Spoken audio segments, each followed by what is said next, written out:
ขอความนอบน้อมจงมีแด่พระผู้มีพระภาคเจ้าพระองค์นั้นผู้ไกลจากกิเลสตรัสรู้ชอบได้โดยพระองค์เองธรรมสวัสดีพี่น้องประชาชนผู้ร่วมเกิดแก่เจ็บตายทุกท่านชีวิตคนเราหรือว่าชีวิตสัตว์ที่มีลมหายใจก็คือชีวิตหนึ่งชีวิตก็คือความเป็นอยู่ชีวิตของคนก็คือความเป็นอยู่ของคนชีวิตของสัตว์ก็คือความเป็นอยู่ของสัตว์รวมความว่าสุดแต่สิ่งใดมีชีวิตบ้างคำว่าชีวิตก็หมายถึงความเป็นอยู่ของสิ่งนั้นแต่พระพุทธเจ้าท่านพูดรวมว่าในโลกนี้ไม่ว่าจะเป็นคนหรือสัตว์ก็เรียกว่าสัตว์ทั้งนั้นสัตว์หมายถึงผู้ที่มีลมปราณไม่ว่าจะเป็นสัตว์มนุษย์สัตว์ที่เป็นคนหรือว่าสัตว์เดรัจฉานตัวเล็กตัวใหญ่ทั้งหลายแหล่ทั้งหมด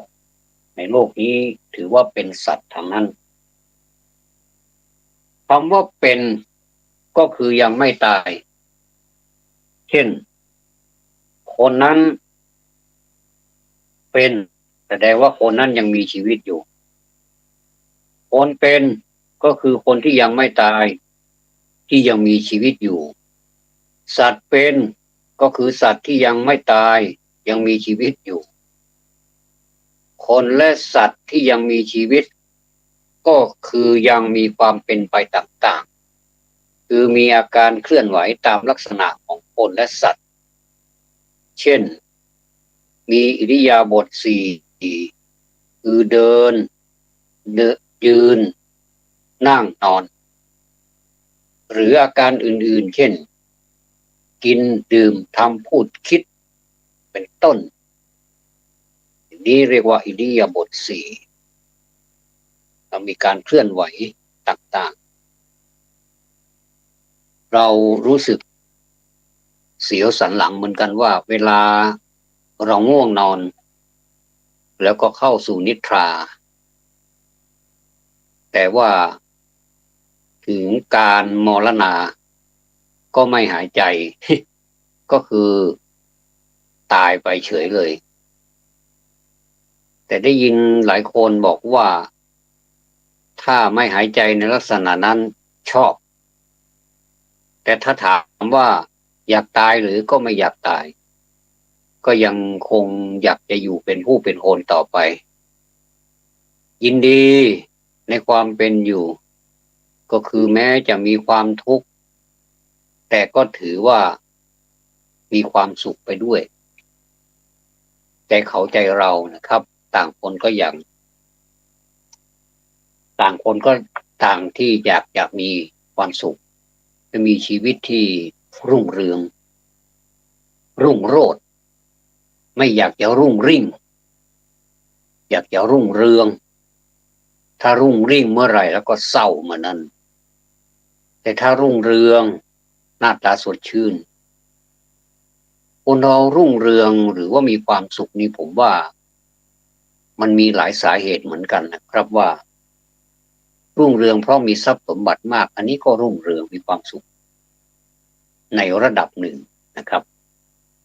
และรู้สึกว่าคนก็จะไปหาเรื่องนี้มากมายฐานะความเป็นอยู่ชื่อเสียงเกียรติยศสิ่งเหล่านี้เป็นสิ่งที่มนุษย์ต้องการสังเกตดูคนที่เข้าไปรับพรจากพระหรือว่าพรจากผู้ใหญ่หรือว่าพรจากเพื่อนจากใครก็ดีจากใครก็ตามนะครับถ้าหากว่าได้ยอดของมันนี้อายุวันโนสุขังพลังนี่โหถือว่าประเสริฐยิ่งละยิ้มทั้งวัน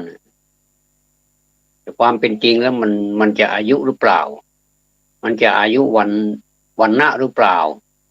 หรือว่าสุขะหรือเปล่าหรือว่า มีพละมีกำลังหรือเปล่าอันนั้นเป็นอีกเรื่องหนึ่งสิ่งเหล่านี้แท้จริงเราสร้างขึ้นมาโดยเนื้อแท้ของมันเนี่ยเราสร้างขึ้นมาจากตัวเราจริงๆครับไม่ได้เป็นเพราะลมปากของผู้ใดผู้หนึ่งแต่ว่าเราก็ไม่สามารถปฏิเสธได้ว่าสิ่งเหล่านี้เป็นเครื่องประโลมใจทำให้เรารู้สึกมีกำลังใจขึ้นนะครับ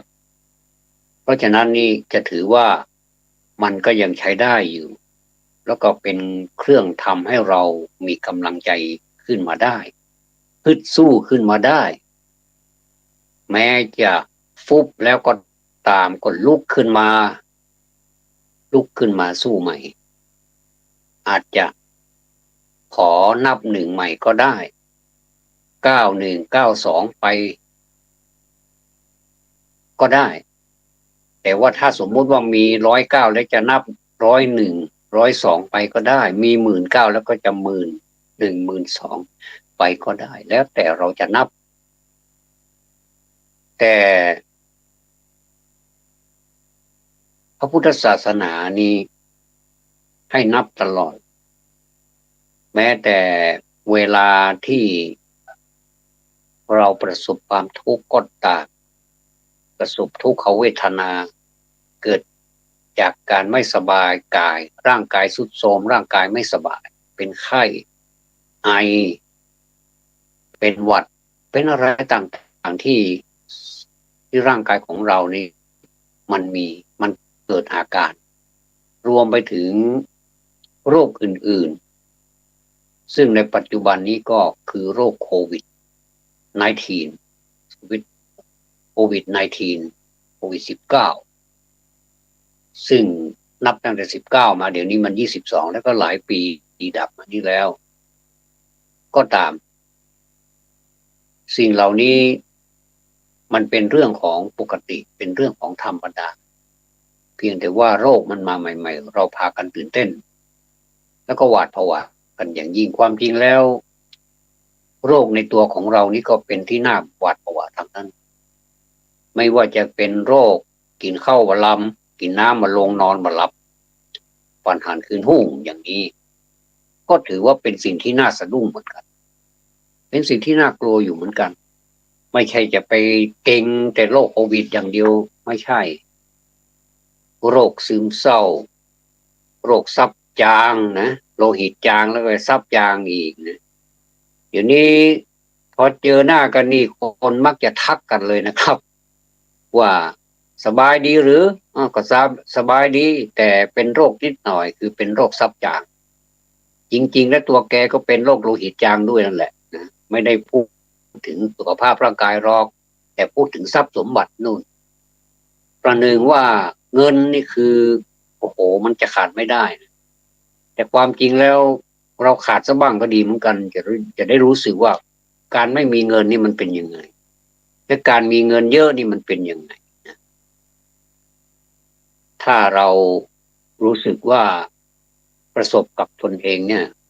มันรู้สึกดีมันรู้สึกจำดีไม่ต้องมีคนอื่นมาสอนอย่างสมมุติว่าคนหนึ่งปวดท้องนะครับไปบอกให้อีกคนหนึ่งว่าฉันปวดท้องเหลือเกินแต่อีกคนหนึ่งมันไม่ปวดท้องแล้วจะรู้สึกยังไงว่าการปวดท้องมันเป็นยังไงถ้าแน่จริงก็ปวดท้องสิจะได้รู้ว่ามันปวดท้องอันนี้เรียกว่าประสบการณ์ด้วยตนเองเชื่อว่าทุกคนนะทุกตัวสัตว์นั้นมีประสบการณ์ทั้งนั้นไม่ว่าจะปวดท้องเจ็บแข้งเจ็บขาเจ็บไหล่เจ็บเอวปวดศีรษะรวมไปถึงปวดใจด้วย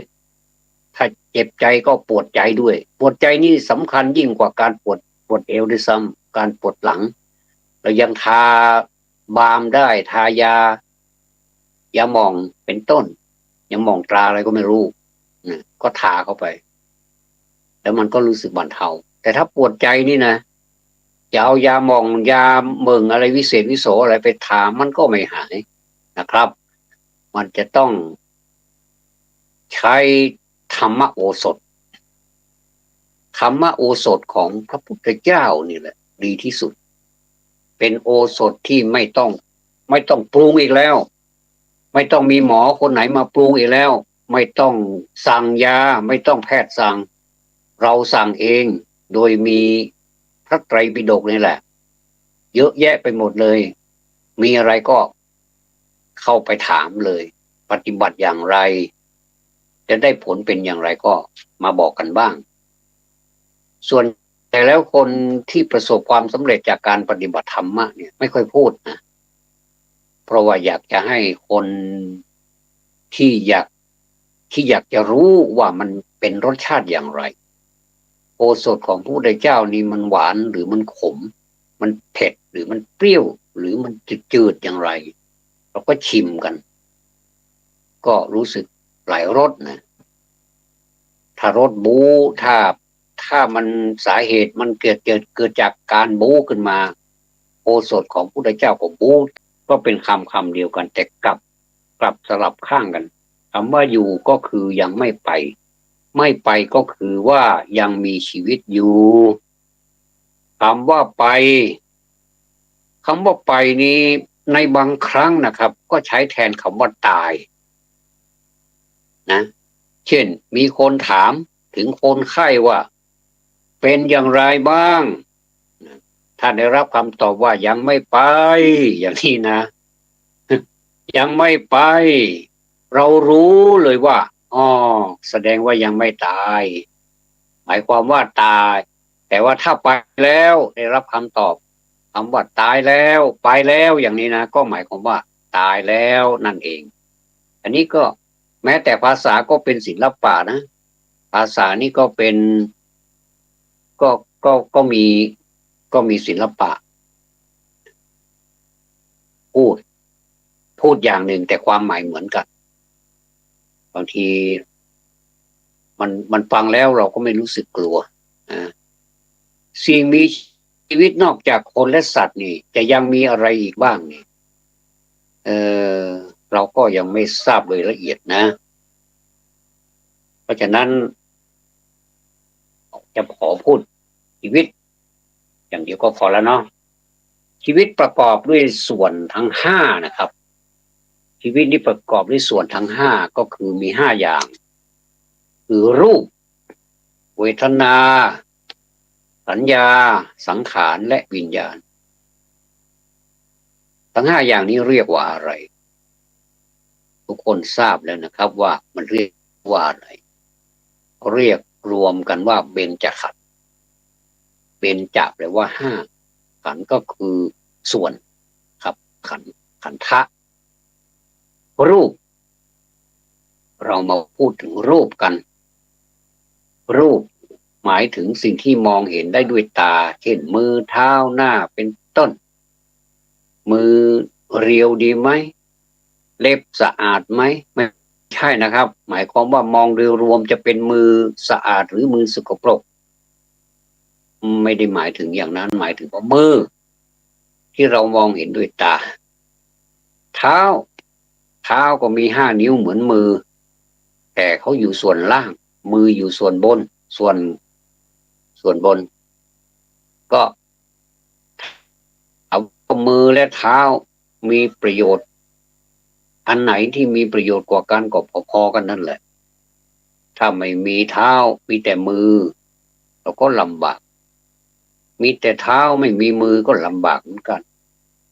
เอายังไงกันดีล่ะก็ต้องมีทั้งสองอย่างธรรมชาติสร้างสรรค์มีมือและเท้าแล้วก็มีห้าเล็บห้านิ้ว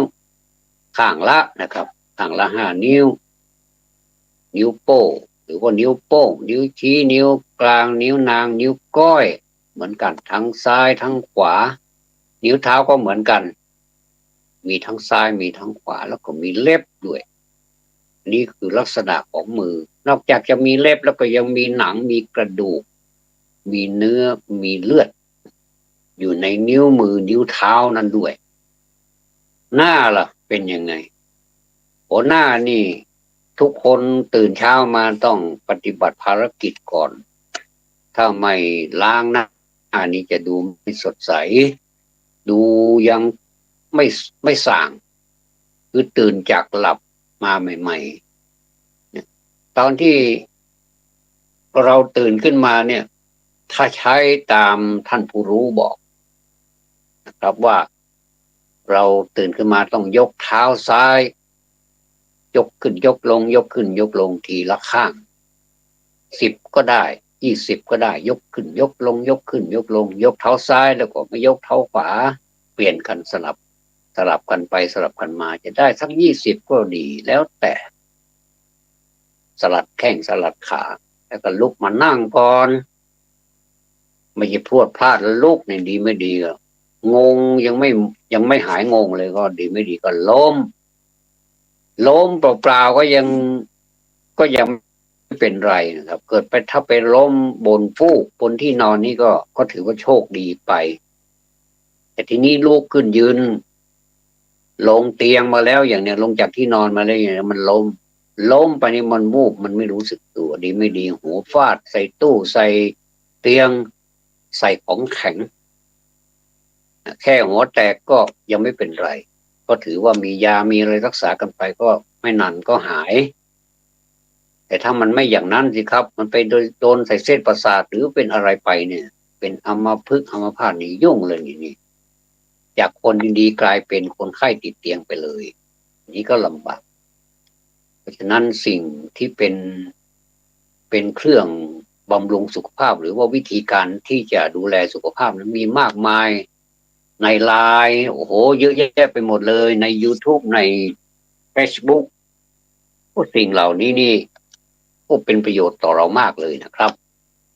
ตื่นเช้าขึ้นมานี่เราก็เห็นสิ่งดีๆคนที่มีเป็นผู้รู้เป็นผู้ที่มีความปรารถนาดีต่อคนอื่นนี่ก็จะส่งไลน์กันไปหมดเลยมีเรื่องยาวบ้างสั้นบ้างเป็นปรัชญาบ้างเป็นเรื่องคำสอนบ้างเป็นอะไรที่เป็นกำลังใจต่อกันก็ถือว่าดีแต่ถ้ามีสาระมากกว่านั้นก็ยิ่งดีวิเศษไปใหญ่เลยครับถือว่าเป็นสิทธิของแต่ละคนที่จะส่งเป็นความปรารถนาดีต่อกันและกันอันนี้พูดถึงหน้าก็โผล่ไปถึงนู่นเลยครับหน้านี่ถ้าตื่นเช้ามาถ้าเราไม่ล้างโบราณท่านบอกว่าหน้านี่ทำไมล้างจะหมดเสน่ห์เลยแล้วก็จะกลายเป็นเสนียดคนมองเห็นแล้วนี่เวลาคนตื่นมาตอนเช้าเขาทักทายกันมันต้องหน้าสดใสยิ้มแย้มแจ่มใสสวัสดีครับสวัสดีค่ะสวัสดีเจ้าเป็นผู้หญิงก็มีความสุขถ้าเราจะเติมอีกไปอีกหน่อยก็หมายถึงว่าเราก็จะให้มันมีสีสันอีกหน่อยก็เป็นธรรมะสวัสดีแต่คำว่าสวัสดีนี่ก็กินความหมายไปเยอะแล้วคำว่าสวัสดีนี่เป็นคำที่ดีถ้าเป็นภาษาต่างประเทศมันไม่ใช่สวัสดีมันเป็น good morning good afternoon good evening good night สิ่งเหล่านี้เขาจะใช้เวลาเป็นตามท้ายด้วย good morning good บางทีก็ good แล้วแต่นะครับเราคนไทยก็พูดภาษาฝรั่งมันไม่เป็นธรรมชาติเท่าไหร่แต่ก็ขอให้มีความหมายก็ดีแล้วนะครับนี่หน้าถ้าเราล้างหน้าสดใสบางคนก็นะล้างหน้ามาเสร็จเรียบร้อยแล้วก็สำอางหน่อยนึงแตะนิดแตะเนื้อหน่อยก็ดูดีนะก็แล้วแต่ถ้าแต่งมากไปมันก็รู้สึกมันจะเสียเวลาตื่นมาตอนเช้าเราก็ต้องหุงหาอาหารถ้าเป็นพ่อค้าแม่ค้าก็ต้องเปิดร้านขายของตั้งแต่เช้ามืดเลยถ้าเรามาเปิดตอนสายๆมันก็แต่ที่มันจะได้ขายตอนเช้าก็ไม่ได้ขายแล้วก็เสียเวลาก็ตื่นแต่เช้ามาก็เปิดร้าน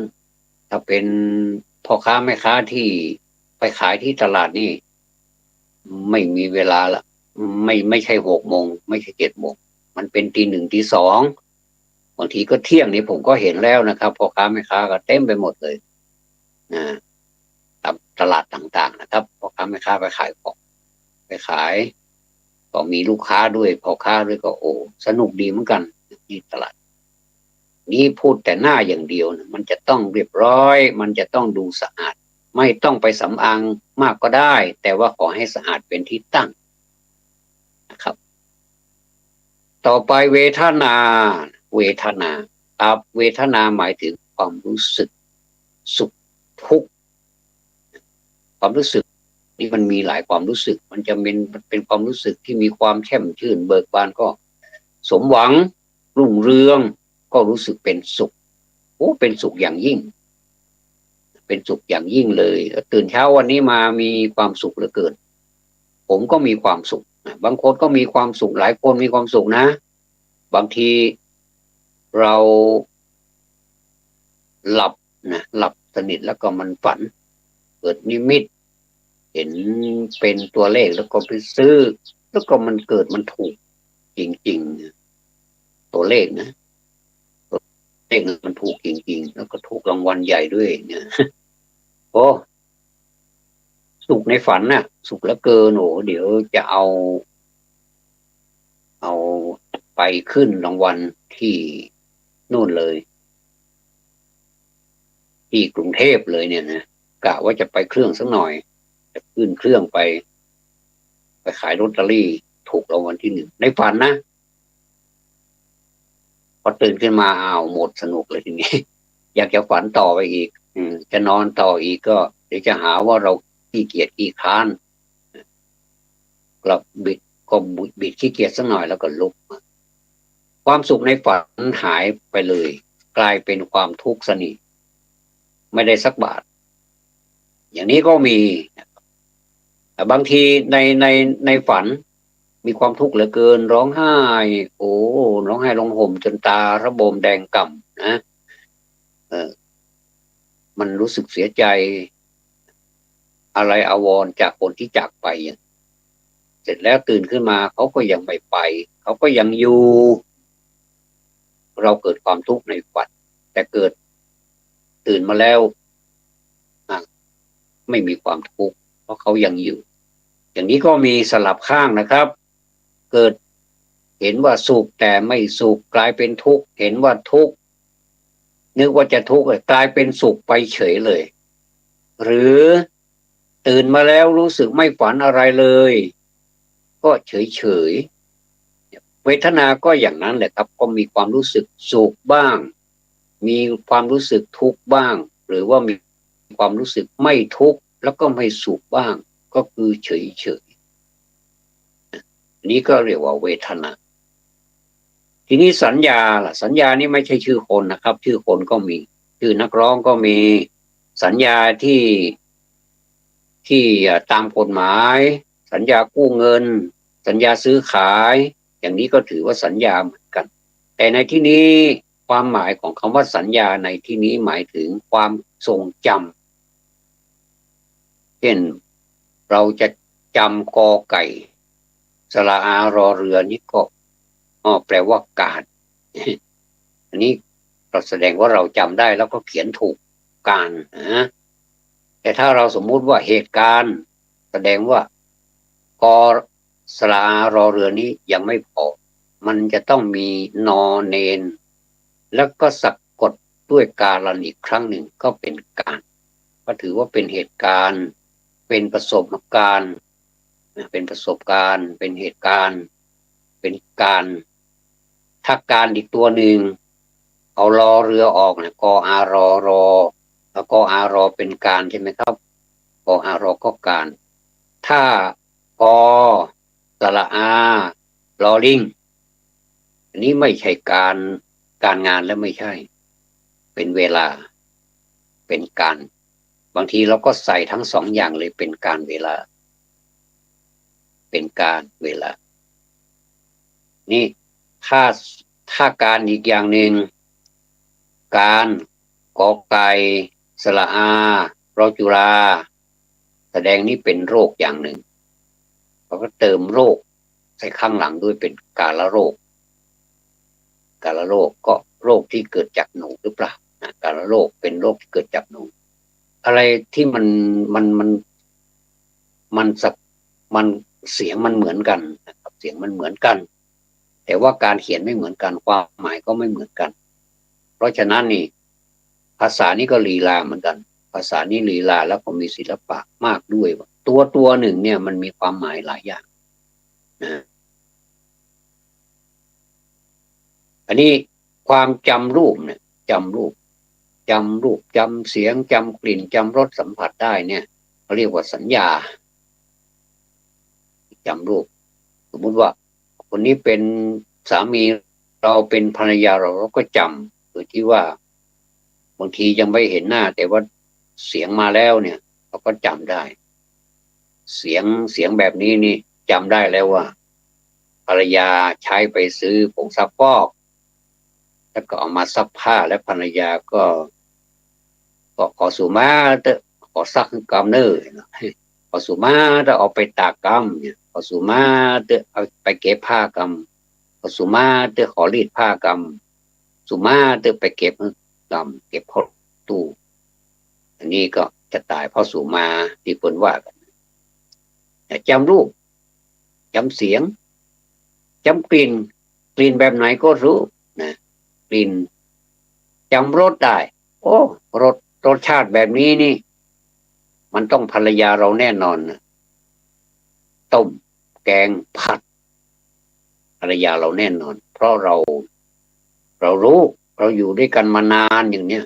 ก็สามารถที่จะจำรสชาติมันได้แล้วก็จำสัมผัสได้นี่เรียกว่าสัญญาสังขารล่ะสังขารที่เราพูดกันเหลือเกินว่าสังขารสังขารอันนี้จาวัตสังขาราที่พระสวดครับสังขารหมายถึงสิ่งที่ทำให้เกิดความคิดดีหรือชั่วอันนี้คือสังขารในความหมายนะครับในความหมายจริงๆวิญญาณหมายถึงความรู้สึกที่เกิดจากทางตาหูจมูกลิ้นกายใจอย่างวิญญาณนี่นะหมายถึงความรู้สึกที่เกิดจากทางตาหูจมูกลิ้นกายใจซึ่งคู่กับรูปเสียงกลิ่นรสโผฏฐัพพะธรรมารมณ์นั่นเองนะครับแล้วก็ในอีกบางแห่งท่านกล่าวว่าชีวิตเหมือนของที่ขอยืมเข้ามาใช้นะชีวิตนี่นะมันเหมือนของที่เราหยิบยืมมาเสร็จแล้วเมื่อเสร็จกิจภารกิจของเราใช้เข้ามานานด้วยนะในขณะที่ใช้ชีวิตนี่บางทีเราก็มีดอกเบี้ยให้เขาด้วยแต่ส่วนใหญ่แล้วคนจะยืมมาใช้ฟรีๆนะไม่ไปใช้ดอกเบี้ยเขาอันนี้เป็นการยืมมาเช่นเรายืมตายืมหูยืมจมูกยืมกายหรือยืมใจพวกนี้ยืมมาทั้งนั้นเลยครับถ้ามาแยกส่วนแล้วมันก็ไม่ใช่คนไม่ใช่เรานะมันอาจจะเป็นอะไรสักอย่างก็ได้ที่มันไม่ใช่เราเสร็จกิจแล้วเราต้องส่งคืนเขาเจ้าของออกไปเจ้าของมันคืออะไรเจ้าของมันคือตอนที่เราคืนไปมันก็คือตายสถานเดียวเท่านั้นแต่ถ้ายังไม่ตายยังหายใจอยู่แต่ยังติดเตียงอยู่ไม่ตายก็เหมือนกับตายนี้ไม่หมายถึงตายนะก็ถ้าตายนี่หมายถึงว่าลมหายใจหมดไปแล้วมันจะถือกรรมสิทธิ์เป็นของเราไม่ได้ได้แต่เพียงอาศัยใช้สอยกันเท่านั้นเองครับเหมือนกับจะว่าเช่าซื้อก็ไม่ใช่จะว่าเช่าก็ไม่ใช่จะว่าซื้อก็ไม่เชิงยืมไปเฉยเลยยืมหน้าตาเฉยเลยทุกคนจะยืมกันอย่างเนี้ยไม่ว่าจะเป็นฐานะอะไรก็จะยืมใช้สอยกันอุตรุดแบบเข้มข้นเลยนะใช้สอยถ้าจะตั้งปัญหาว่ายืมมาจากใครล่ะนี่ก็เป็นปัญหานะไหนบอกว่ายืมล่ะยืมมาจากใครล่ะก็ต้องตอบว่ายืมมาจากธาตุสี่นั่นแหละธาตุสี่มันมีอยู่แล้วก็คือดินน้ำลมไฟส่วนที่แข็งเนี่ยนะส่วนที่แข็งเนี่ยยืมมาจากดินแล้วก็ส่วนที่เหลวล่ะส่วนที่เหลวนี่ที่เลี้ยงตัวเราอยู่เนี่ย ยืมมาจากน้ำไม่ว่าจะเป็นน้ำเลือดน้ำหนองน้ำเสลดน้ำขออภัยนะครับ อันนี้มันมีจริงในตัวของเราเนี่ยน้ำลายต่างๆเหล่านี้ที่เป็นส่วนน้ำเนี่ยที่เป็นของเหลวๆเนี่ยเราเรียกว่ายืมมาจากธาตุน้ำส่วนที่ร้อนหรือว่าอบอุ่นทำให้เราอบอุ่นหน้าหนาวเนี่ยนะธาตุไฟนี่ทำงานมากเลยจะต้องได้รับความอบอุ่นถ้าภายในของเรานี่ยังไม่อบอุ่นพอเราก็ตีกองไฟให้มันนะใหญ่โตมโหฬารแล้วก็เราก็จีข้าวหลามกันเลยเฉยเลยนะใส่ข้าวหลามแล้วก็เผาข้าวหลามกินกันหน้าหนาวก็ย่างเขามานั่นแหละนะก็เผาข้าวหลามกินกันนะก็ในร่างกายของเราก็ยืมมาจากไฟส่วนที่พัดไปพัดมานี่แหละอันนี้ก็สำคัญถ้าไม่มีลมนี่ก็ตายลูกเดียวมีแค่สามธาตุมีน้ำมีไฟมีดินก็ไม่ได้นะมันจะต้องมีไฟด้วยมีต้องมีลมด้วยลม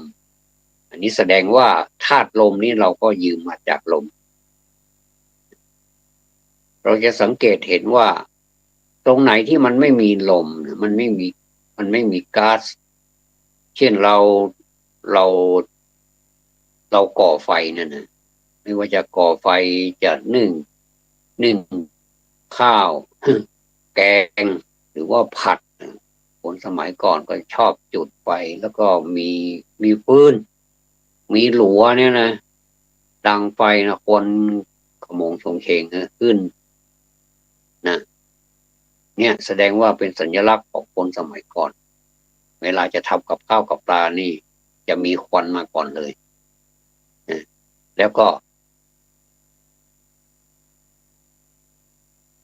จุด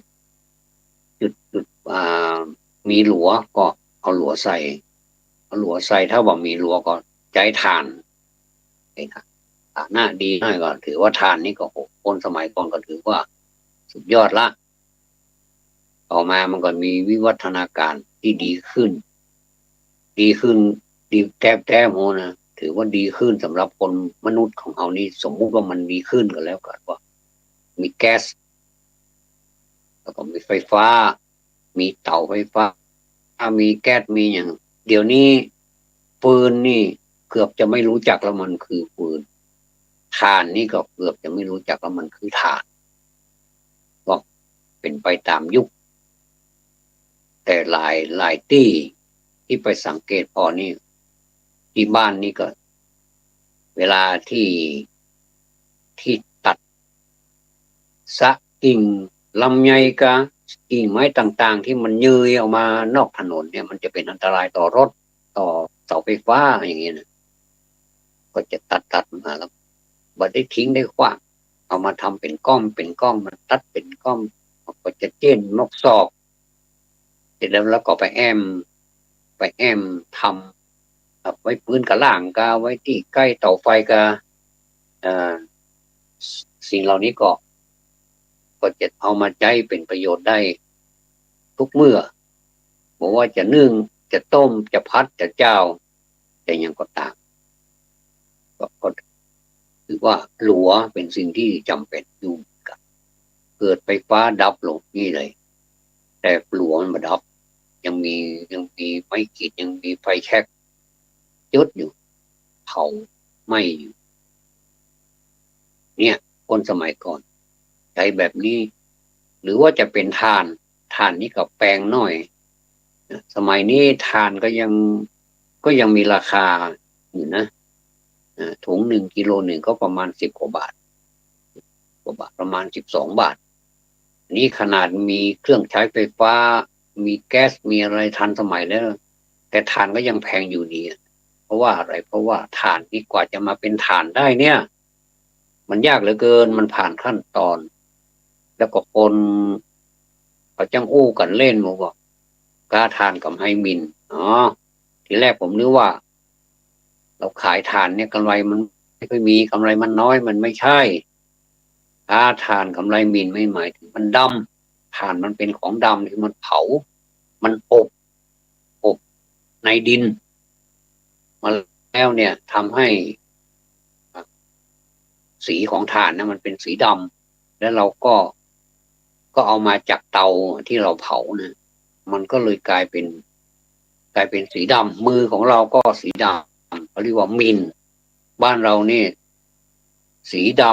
ำจากถ่านมันติดมือนี่เขาเรียกว่ามินบางทีก็เอามาถูหน้าบ้างเหงื่อก็ออกเนี่ยมันร้อนนะครับก็กลายเป็นค้าถ่านขายถ่านกำไรมินนะก็จะได้เรื่องภาษาไปด้วยนะครับอันนี้เรายืมมาทางนั้นนะครับท่าน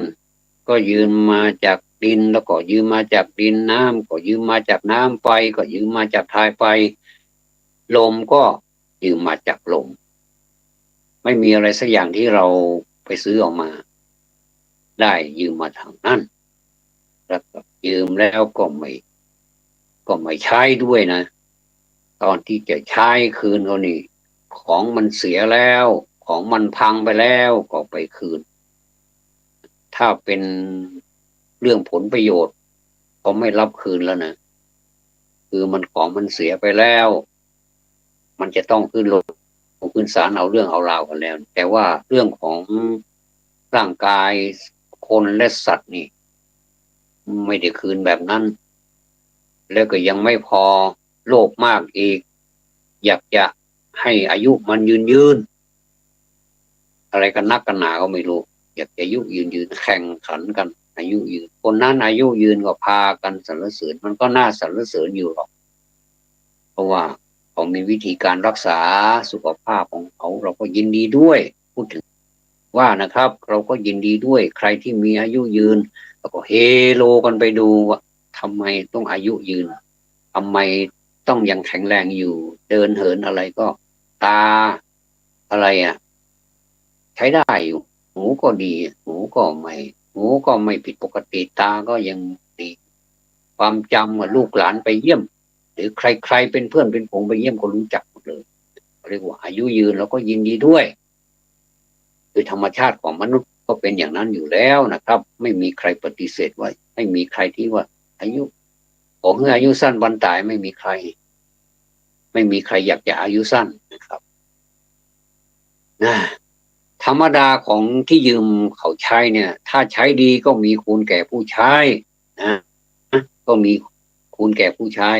ถ้าใช้ไม่ดีก็มีโทษแก่ผู้ใช้เช่นกันเช่นยกตัวอย่างนะครับเรายืมมีดเข้ามาใช้1 เล่มมีดนะมีดคมนี่แหละรับเรียบร้อยแล้วล่ะพร้อมที่จะใช้เลยถ้าเอาไปใช้ตัดต้นไม้ขายได้เงินหรือตัดต้นไม้แล้วมาเผาถ่านสิ่งเหล่านี้มันก็ออกมาเป็นเงินนั้นก็จะเป็นของผู้ใช้ก็คือของที่ไปยืมมาคือคนที่ไปยืมมานั่นเองครับแต่ถ้าเอาไปใช้ทำร้ายเขาล่ะก็จะถูกลงโทษนั้นก็เป็นของผู้ใช้เช่นกันจะเอาไปให้คนอื่นเป็นไปไม่ได้เป็นไปบ่ได้ impossible จะเอาโทษส่งคืนเจ้าของมีดด้วยเขาก็ไม่รับจะไปรับทำไมนะอยู่ดีๆเนี่ยเขามายืมก็ไม่ได้ใช้อะไรเลยนี่ยืมไปเฉยๆยืมเปล่าๆปรี้ๆเนี่ยนะแต่ว่าเอาไปใช้ผิดแล้วก็เอาไปคืนให้เขาเอาความผิดไปให้เขาด้วยในฐานะเขาเป็นเจ้าของมีดอย่างเนี้ยมันไม่ใช่เพราะเขาไม่ได้ให้ของยืมมาทำร้ายใครนั่นเองเอาไปใช้เป็นประโยชน์นี่เขาก็ยินดีด้วยได้สตุ้งสตางค์มาไปเลี้ยงลูกเลี้ยงเมียเลี้ยงลูกเลี้ยงผัวก็ดีเนี่ยเรียกว่ายืมดีถ้ายืมไปไม่ดีก็เอาไปทำร้ายคนอื่นนี่ก็ยืมไม่เจ้าของก็ไม่รับผิดชอบด้วยชีวิตก็เช่นกันนะครับถ้าชีวิตนี้ถึงที่สุดก็คือตายต่ออายอนี่ตายผลใดๆที่เกิดขึ้นทุกอย่างในระหว่างมีชีวิตอยู่นั้นเนี่ยครับเจ้าของชีวิตก็ต้องรับผลนั้นๆไว้ทั้งหมดทั้งดีทั้งชั่วจะไปเลือกดีอย่างเดียวก็ไม่ได้จะเลือกชั่วอย่างเดียวก็ไม่ค่อยดีเท่าไหร่ก็ไม่ยุติธรรมเอาเป็นว่าถ้ามีทั้งดีทั้งชั่วก็รับไปสองอย่างเลยนะอันนี้มันชัวร์ดีนะ มันชัวร์ดีทั้งชั่วเป็นของตัวผู้ทำทั้งนั้นทั้งสุขทั้งทุกข์ก็แหละนะก็เหมือนกันส่วนที่ชั่วที่ทุกข์ที่เสื่อมจะมอบให้ผู้อื่นไปไม่ได้นี่เป็นไปไม่ได้อยู่แล้วนะครับเหมือนเรากินข้าวเราก็กินเองแล้วก็อิ่มเองจะไปอธิบายให้คนอื่นหรือว่าไปให้คนอื่นอิ่มนี่เป็นไปไม่ได้นอกจากในละครในในหนังในเรื่องที่สมมุติขึ้นมาแล้วก็เป็นไปได้คนหนึ่งกินแล้วก็คนหนึ่งอิ่มอย่างนี้น่าจะเป็นไปได้นี่เป็นเรื่องของการแสดงแต่ความเป็นจริงแล้วคนนั้นแหละที่กินเข้าไปนั่นแหละมันจะอิ่มนะในที่บางแห่งนะครับ ก็สมมุติว่าชีวิตซึ่งประกอบด้วยส่วนทั้งห้าคือเบญจขันธ์นี้ท่านเปรียบไปเหมือนเมืองเหมือนนครหนึ่งเมืองหนึ่งนะครับเป็นเมืองที่ว่ากายนครก็คือหมายถึงเมืองคือร่างกายสมมุติรูปคือร่างกายเป็นเมืองว่างั้นเถอะนะครับมีประมาณเป็นมาตรฐานว่ายาววาหนาคืบกว้างศอกนะหรือว่าคนเมืองเขาว่ากว้างศอกยาววาหนาคืบนะว่ากว้างศอกก่อนแล้วก็ยาววาแล้วก็หนาคืบก็แล้วแต่อันไหนก็ได้ที่มันสลับไปสลับมาความหมายเหมือนกันนั่นแหละนะครับมีประตูอยู่9ประตูด้วยกันโอ้ทำไมมีเยอะเหลือเกินแสดงว่าเมืองนี้เป็นเมืองใหญ่นะสิก็ใหญ่นะสิทุกคนเกิดมาเป็นคนหนึ่งแสดงว่าเป็นเจ้าของนครหนึ่งตัวของเรานี่นะเหมือนนครหนึ่ง9ประตูหรือว่าเก้าแห่งเนี่ยประตู9แห่งเนี่ยมันมีอะไรบ้างมันก็มีตาสองแล้วนะนับไปเลยตาสองบวกหูสองบวกจมูกสองบวกปากหนึ่งบวกทวารหนักหนึ่งบวกทวารเบาหนึ่ง2 2 2 1 1 1ก็เป็น9นะครับ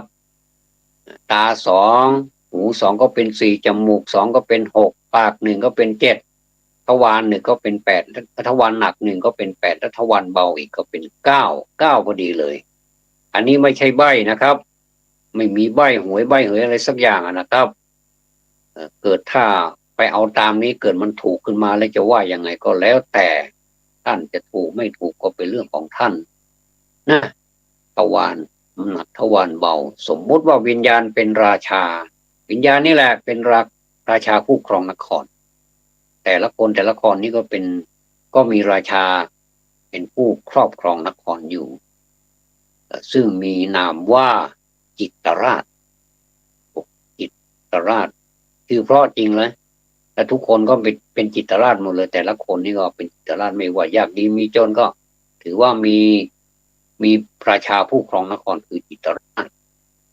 สมมุติเจตสิกคือเวทนาสัญญาสังขารเป็นอมาตย์นะครับแล้วก็สมมุติชาติชราพยาธิมรณะเป็นฝ่ายฆ่าศึกมาโจมตีนะจนกายนครนี้แตกสลายหมดเลยไม่ว่าจะเป็นเจ้าผู้ครองนครหรือว่าเป็นเสนามาทั้งหลายนี่ก็พากันเตลิดเปิดเปิงไปหมดเลยดาบเดิมไม่นั่นน่ะไม่สนใจแล้วหนีเข้าป่าไปเลยอย่างนี้เป็นต้นจนกายนครนี้มันแตกพระเจ้าจิตรราชก็ต้องไปสร้างนครใหม่เนี่ยพระเจ้าจิตรราชนี่ยังมีความโลภอยู่นะขนาดแตกแล้วเนี่ยยังไปสร้างนครใหม่อีกสร้างขึ้นอีกก็ถูกตีแตกอีกนั่นนะสมมติว่าไตรลักษณ์ก็คืออนิจจังทุกขังอนัตตาเป็นพระฤาษีผู้เป็นอาจารย์ของพระเจ้าจิตรราชมาช่วยคิดอ่านแก้ไขนะฝ่ายข้าศึกจึงทำอันตรายไม่ได้เหมือนกับศาสนาของพระพุทธเจ้าฝ่ายจะข้าศึกจะมีกำลังพลมากแค่ไหนกำลังกล้าแข็งแค่ไหนก็ทำลายจิตรราชไม่ได้เพราะจิตรราชหยุดแล้วไม่ไปสร้างนครต่ออีกแล้วนะ รื่องของศาสนานี้ก็มาช่วยคิดแก้ไขให้ฝ่ายฆ่าศึกก็คือความตายนี่ก็ไม่สามารถที่จะมาทำอันตรายได้เพราะมันไม่มีอะไรจะตายต้องเลิกทับกลับไปจะไปฆ่าใครตายแล้วมันไม่มีอะไรให้ฆ่าให้ตายแล้วจะไปฆ่าอะไรฆ่าใครที่ไหนหมายความว่าเมื่อถึงนิพพานแล้วก็ไม่ต้องเกิดแก่เจ็บตายอีกต่อไปนี่เป็นเรื่องของนะเรื่องของตาหูจมูกปากทวารหนักทวารเบาสิ่งเหล่านี้สมมุติว่ามีมีราชาผู้ครองนครอยู่ชื่อว่าจิตรราชแล้วก็เจตสิกคือเวทนาสัญญาสังขารเป็นอำมาตย์โอ้มีอำนาจมากเลยพระราชาสั่งก็แบบไปรบที่ไหนไปชิงที่ไหนไม่มีผิดพลาดส่วนมากก็จะชนะศึกกลับมาทั้งนั้นเลยแล้วก็ทีนี้มีชาติชลาพยาธิมรณะเนี่ยเป็นข้าศึกโอ้ทีนี้เนี่ยแม้จะมีพระราชาผู้ทรงเดชานุภาพหรือว่ามีจิตกล้าแข็งแล้วก็พร้อมด้วยเสนามาตคู่ใจเนี่ยคู่พระไทยเนี่ยก็ไม่สามารถที่จะชนะชาติชลาพยาธิมรณะได้ซึ่งก็โจรกายนครนี่มันแตกแล้วก็เขาก็ไปสร้างพญาจิตรราชนี่ก็ไปสร้างนครใหม่พร้อมทั้งเสนามาตขึ้นมาใหม่อีกก็เหมือนกับว่าเราตายแล้วก็อยากไปเกิดใหม่อีกก็เวียนวนอยู่อย่างนี้เป็นวัฏฏะไปบอกเวียนวนจุดเทียนเวียนวนเรามาสองคนวนวนเวียนมันไม่ใช่อย่างนั้นเป็นการวนเวียนของสังขารเกิดดับเกิดตายเกิดตายนี่ถ้าเราคิดได้อย่างนี้แสดงว่าเราเข้าถึงธรรมะของพระพุทธเจ้าแล้วเราสบายการที่จะตายหรือว่าจะเกิดนั้นเป็นเรื่องของสมมุติเป็นเรื่องของชั่วคราวมันไม่ได้ยั่งยืนอะไรเดี๋ยวมันก็เน่ามันก็เสียมันก็ทำลายไปเองนะอันนี้แหละแม้เราไม่อยากตายมันก็ตายเราไม่อยากแก่มันก็แก่ไม่อยากเจ็บมันก็เจ็บจะบังคับบัญชาก็ไม่ได้นี่เรียกว่ากายนครนี้ก็ถูกทำลายไปโดยชาติชราพยาธิมรณะสีสหายนี่เอาคนทั้งโลกนี่ป่วนปั่นไปหมดเลยไม่มีใครแก้ได้แม้แต่องค์สมเด็จพระสัมมาสัมพุทธเจ้าของเราก็ท่านก็ตรัสเอาไว้ว่าแม้แต่ตัวตถาคตเองก็แก้ไม่ได้ก็ไม่พ้นไม่ใช่แก้ไม่ได้ก็ไม่พ้นจากสิ่งเหล่านี้ชราเนี่ยเกิดมาเป็นเจ้าชายสิทธัตถะนะแล้วก็